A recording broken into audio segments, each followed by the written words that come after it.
The Egyptian revolution may have ended Hosni Mubarak's 30-year dictatorship, but for many of those who fought for democracy, the real work is only just beginning. This Saturday, the country is voting on an amended constitution. The military council, which took over from Mubarak last month, says the changes lay a path to elections and a return to civilian rule later this year, and have described the referendum as democratic Egypt's birth certificate. By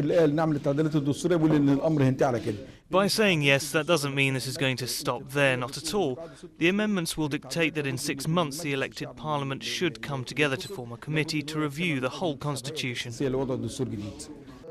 However, opposition and youth groups behind the mass protests in Tahrir Square are campaigning for people to vote against the amendments.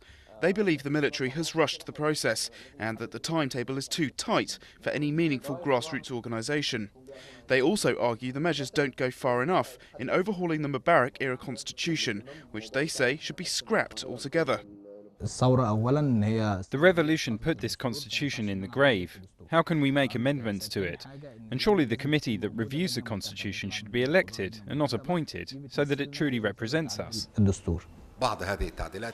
I do not agree with some of these amendments, which generally don't go far enough. We need a constitution that protects the Egyptian people's rights and is capable of ensuring a transition to the future. Nonetheless, the referendum itself could signal a new age of open debate and civic participation, all too absent under Mubarak. People are becoming as interested in politics as they are about football. Now people don't ask when the next game is, but when the referendum is going to take place. The people will vote, and I think and hope there will be no fraud in these elections. 45 million people are eligible to vote, and the polls will close on Saturday evening. The military has promised transparency and said foreign observer teams are welcome.